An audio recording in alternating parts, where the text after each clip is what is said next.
Welcome to study with Shri. हम लोग test series चला रहे हैं यूपी पीसीएस 2021 का। यह टेस्ट नंबर 11 है। महत्वपूर्ण क्वेश्चन का डिस्कशन करते हैं एक्सप्लेनेशन के साथ, जो सारे एग्जाम के लिए काफ़ी महत्वपूर्ण है। देखिए, अगर आप जो है कि बीईओ, आरओ, एआरओ या फिर ग्रुप डी, एनटीपीसी, आरआरबी या फिर पुलिस किसी भी एग्ज़ाम की तैयारी कर रहे हैं, या टेट हुआ या लेखपाल हुआ, जिसमें भी जीएस पोर्शन आता है ना, उसके लिए ये काफ़ी महत्वपूर्ण है। तो आइए शुरू करते हैं। फर्स्ट क्वेश्चन है, शाकाहारी भोजन में निम्न में से कौन सी शर्करा विपुल मात्रा में पाई जाती है? फर्स्ट ऑप्शन है एमिलोस, सेकेंड ऑप्शन है माल्टोस, थर्ड ऑप्शन है लैक्टोस एंड फोर्थ ऑप्शन है सेल्यूलोस। तो ये जो है कि शाकाहारी भोजन में जो है कौन सी शर्करा जो है कि विपुल मात्रा में पाई जाती है, तो ये पाई जाती है आपका माल्टोस में। ये जो है कि सेकेंड ऑप्शन सही है। देखिए, माल्टोस एक कार्बनिक यौगिक होता है और ये टेस्ट में मीठा होता है। नेक्स्ट क्वेश्चन देखते हैं। अर्जुन बांध नहर से उत्तर प्रदेश का लाभान्वित जिला कौन सा है? फर्स्ट ऑप्शन है एटा, सेकेंड ऑप्शन है इटावा, थर्ड ऑप्शन है गोरखपुर एंड फोर्थ ऑप्शन है हमीरपुर। तो जो अर्जुन बांध नहर से जो है कि उत्तर प्रदेश का लाभान्वित जिला कौन सा है, तो ये है आपका हमीरपुर। ये फोर्थ ऑप्शन सही है। देखिए, हमीरपुर जिले से ना हमीरपुर जिले में चरखारी से 2 किलोमीटर की दक्षिण में अर्जुन नदी पे अर्जुन बांध बनाया गया है। नेक्स्ट क्वेश्चन देखते हैं। लोहे की एक छोटी गोली पानी में डूब जाती है, लेकिन जहाज मतलब पानी पर तैरता हुआ। यह सिद्धांत निम्न में से किस वैज्ञानिक के सिद्धांत पर आधारित है? फर्स्ट ऑप्शन है आइंस्टीन, सेकेंड ऑप्शन है पास्कल, थर्ड ऑप्शन है न्यूटन एंड फोर्थ ऑप्शन है आर्किमिडीज। तो ये जो है कि किस वैज्ञानिक के सिद्धांत पे आधारित है, तो ये है आपका आर्किमिडीज के सिद्धांत पे आधारित। ये फोर्थ ऑप्शन सही है। तो आर्किमिडीज का सिद्धांत क्या होता है, आप लोगों ने पढ़ा होगा फिजिक्स में। देखिए, आर्किमिडीज का सिद्धांत ये होता है कि जब कोई वस्तु किसी द्रव में पूर्ण या आंशिक रूप से डुबोई जाती है, तो उसके भार में कमी का आभास होता है, और भार में यह आभासी कमी जो है कि वस्तु द्वारा हटाए गए द्रव के भार के बराबर होता है। नेक्स्ट क्वेश्चन देखते हैं। विश्व जनसंख्या दिवस कब मनाया जाता है? फर्स्ट ऑप्शन है 21 जुलाई, सेकेंड ऑप्शन है 27 जुलाई, थर्ड ऑप्शन है 11 जुलाई एंड फोर्थ ऑप्शन है 22 जुलाई। तो विश्व जनसंख्या दिवस जो है कि मनाया जाता है आपका 11 जुलाई। देखिए, दुनिया भर में जो है ना कि विश्व जनसंख्या दिवस हर साल 11 जुलाई को मनाया जाता है। और क्यों मनाया जाता है ये, तो ये जो है कि आपका इसलिए मनाया जाता है कि बढ़ती हुई जनसंख्या को रोका जा सके और इसके प्रति जो है कि लोगों को जागरूक किया जा सके। देखिए, ये जो है कि 11 जुलाई ये जो है आपको 1989 से प्रत्येक वर्ष जो है कि मनाया जाने लगा। मतलब 1989 से ही इसकी शुरुआत हुई यूएनडीपी के द्वारा, ठीक है। और इसमें जो है कि 2020 में जो मनाया गया विश्व जनसंख्या दिवस, उसकी जो है कि थीम जो है आपका महिलाओं और लड़कियों के स्वास्थ्य एवं अधिकारों की रक्षा कैसे की जाए। तो ये जो है कि 2020 की थीम है। इसको जो है कि आप लोग याद रखिएगा, ये इंपॉर्टेंट है। नेक्स्ट क्वेश्चन देखते हैं। भितरकनिका राष्ट्रीय उद्यान के बारे में असत्य कथन बताइए। फर्स्ट ऑप्शन है यह उद्यान संकटग्रस्त एस्चुरियन मगरमच्छों के बड़े आवासों में से एक है। सेकेंड ऑप्शन है यह उड़ीसा के कोरापुट जिले में अवस्थित है। थर्ड ऑप्शन है इसे वर्ष 1988 ईस्वी में राष्ट्रीय उद्यान का दर्जा दिया गया। एंड फोर्थ ऑप्शन है यह उद्यान सफ़ेद मगरमच्छ किंग कोबरा के लिए जाना जाता है। तो इसमें से जो है कि असत्य कथन जो है कि बताना है। तो देखिए, भितरकनिका जो राष्ट्रीय उद्यान ये उड़ीसा में है, तो ये जो है कि आपका हो जाएगा सेकेंड ऑप्शन गलत है। क्यों गलत है कि देखिए, ये उड़ीसा में तो है, बट ये जो है कि कोरापुट जिले में अवस्थित नहीं है। ये कहाँ पे है? ये केंद्रपाड़ा जिले में अवस्थित है। तो ये सेकेंड ऑप्शन जो है कि गलत है। नेक्स्ट क्वेश्चन देखते हैं। उत्तर प्रदेश में मिड डे मील कार्यक्रम कब आरंभ किया गया? फर्स्ट ऑप्शन है 1985 में, सेकेंड ऑप्शन है 1990 में, थर्ड ऑप्शन है 1995 में एंड फोर्थ ऑप्शन है 1997 में। तो उत्तर प्रदेश में जो ये मिड डे मील है कार्यक्रम है, ये कब शुरू किया गया था? तो ये देखिए, ये 15 अगस्त 1995 को शुरू किया गया था। देखिए, मध्याह्न भोजन योजना ये जो है ना कि भारत सरकार और राज्य सरकार का संयुक्त प्रयास से संचालित योजना है, ठीक है। देखिए, अधिकतर बच्चे क्या करते थे, ये क्यों स्टार्ट किया गया था कि अधिकतर बच्चे क्या करते थे, खाली पेट जो है कि स्कूल चले जाते थे, या जो बच्चे मतलब स्कूल जाने से पहले भोजन भी करते थे घर पे, तो वो जो है कि दोपहर तक क्या होता था स्कूल में कि उनको भूख लग जाती थी, ठीक है। और उन भूख लग जाने के कारण जो है कि वो पढ़ाई नहीं कर पाते, वो उनका ध्यान जो है कि केंद्रित नहीं हो पाता था। तो इस वजह से ये मिड डे मील स्टार्ट किया गया। देखिए, इससे जो है कि उनके स्वास्थ्य का विकास भी होगा, ठीक है। नेक्स्ट क्वेश्चन देखते हैं। राष्ट्रीय नियोजन में रोलिंग प्लान की अवधारणा लागू की गई थी? फर्स्ट ऑप्शन है इंदिरा गांधी द्वारा, सेकंड ऑप्शन है राष्ट्रीय फ्रंट सरकार द्वारा, थर्ड ऑप्शन है जनता सरकार के द्वारा एंड फोर्थ ऑप्शन है राजीव गांधी के द्वारा।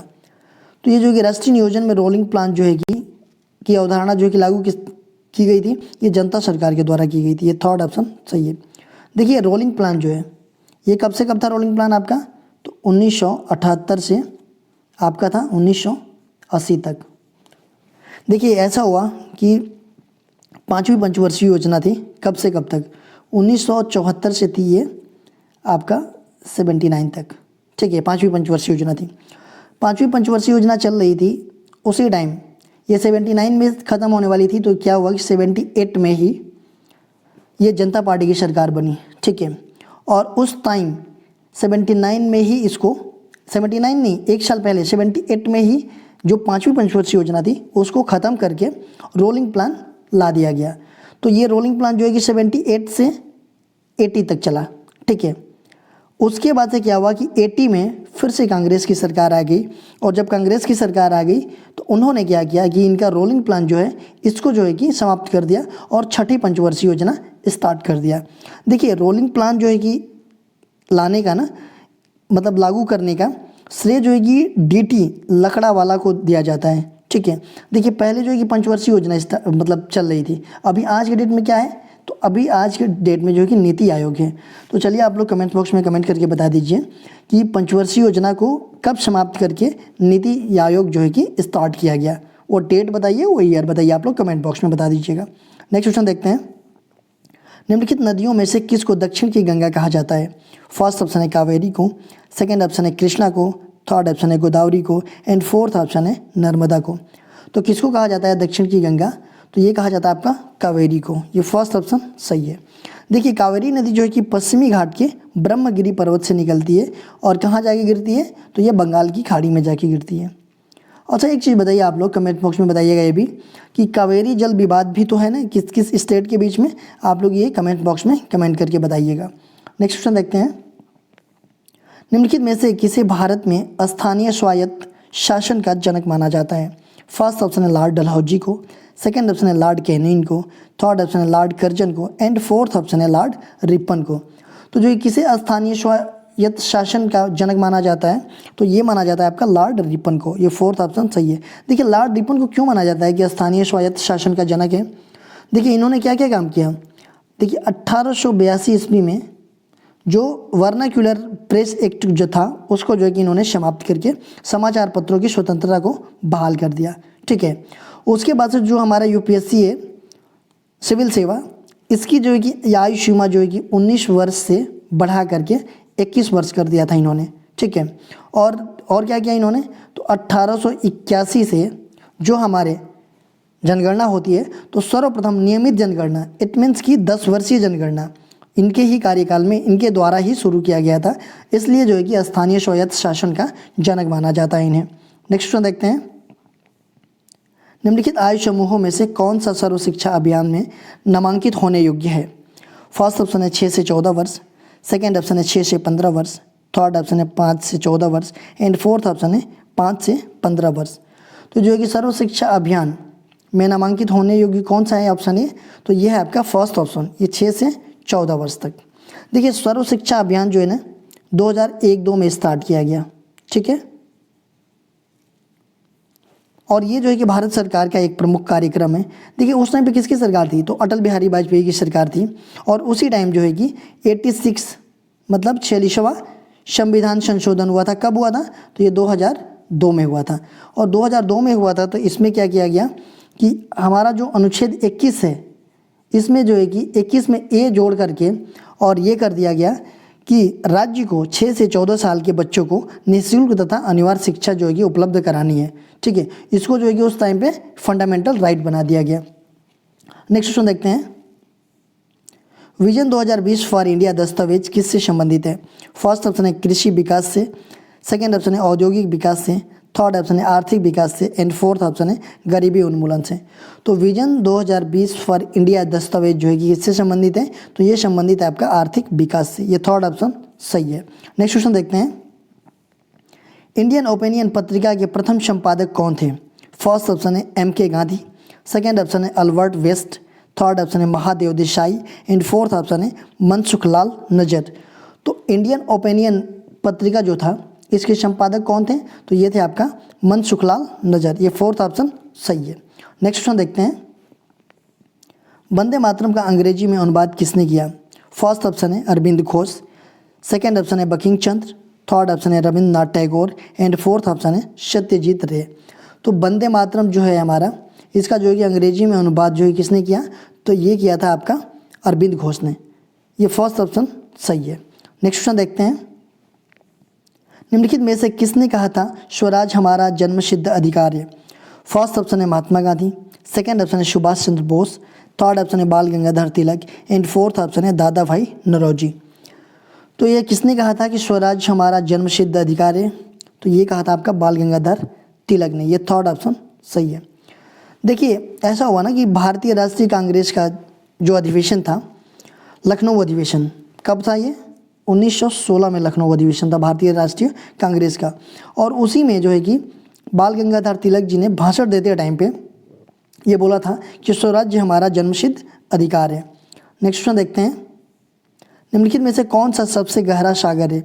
फर्स्ट ऑप्शन है दक्षिण चीन सागर, सेकेंड ऑप्शन है बेरिंग सागर, थर्ड ऑप्शन है भूमध्य सागर एंड फोर्थ ऑप्शन है जापान सागर। तो निम्नलिखित में से कौन सा सबसे गहरा सागर है? तो ये है आपका दक्षिण चीन सागर। ये फर्स्ट ऑप्शन सही है।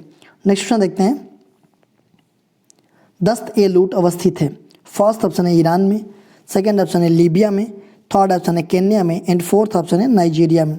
तो दस्त ए लूट अवस्थित है कहाँ पे ये? तो ये जो है कि पूर्वी ईरान में है, ठीक है। फर्स्ट ऑप्शन सही है। देखिए दस्त ए लूट ये क्या है? देखिए ये जो है ना, ये बड़ी चट्टानों वाला एक मरुस्थल है ईरान का। नेक्स्ट क्वेश्चन देखते हैं, एल नीनो बनता है? फर्स्ट ऑप्शन है प्रशांत महासागर में, सेकेंड ऑप्शन है हिंद महासागर में, थर्ड ऑप्शन है भूमध्य सागर में एंड फोर्थ ऑप्शन है अटलांटिक महासागर में। तो एल नीनो कहाँ बनता है? तो ये बनता है आपका प्रशांत महासागर में। ये फर्स्ट ऑप्शन सही है। देखिए एल नीनो के बारे में थोड़ा हम लोग समझ लेते हैं।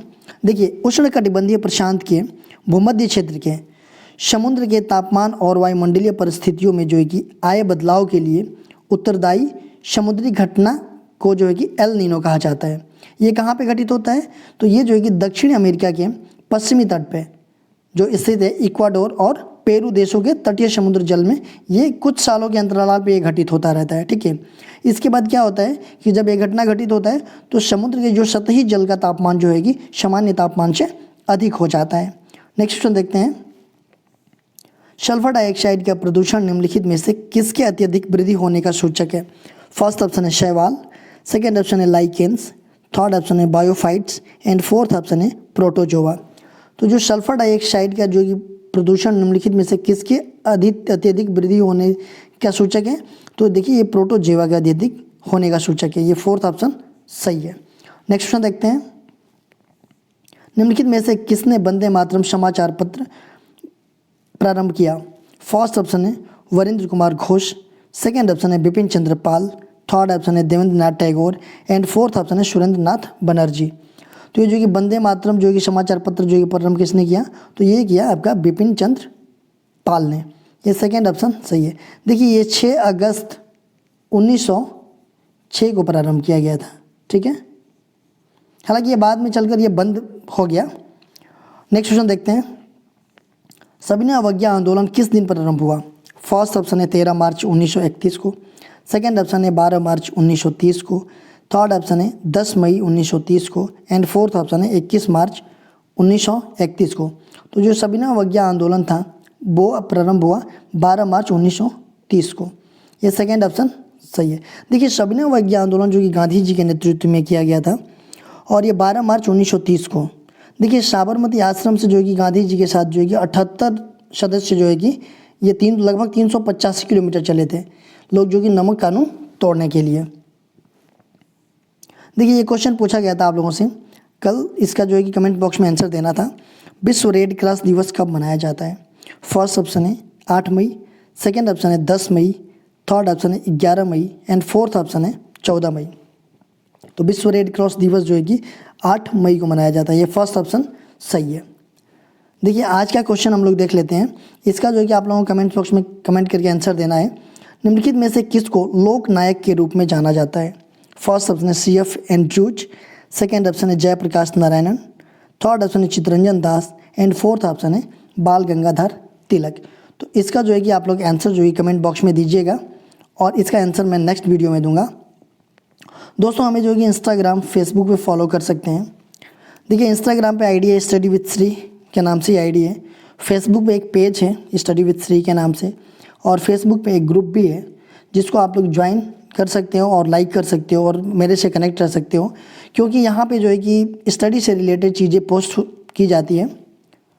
दोस्तों वीडियो अच्छी लगी तो लाइक कीजिए, सब्सक्राइब कीजिए, शेयर कीजिए। वीडियो देखने के लिए धन्यवाद।